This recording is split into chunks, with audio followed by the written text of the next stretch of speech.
Падащи керамиди, тухли и прах. Тази гледка посрещна минувачите по улица Единство в Хасково тази сутрин.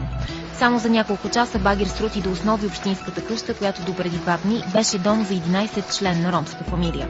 От тогава Симо и съпругата му Алтъна спят на поляната отсреща. За сега нищо не ни казаха. Тук се настаних. Тук в училището на двора. Тук останах.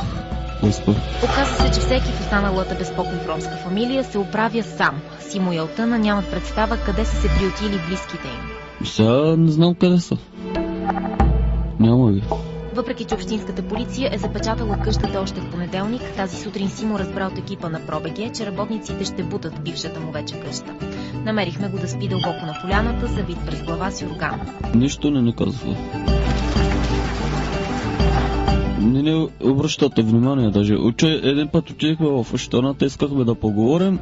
Те са правят на чукнат, не искат да поговорят с нас.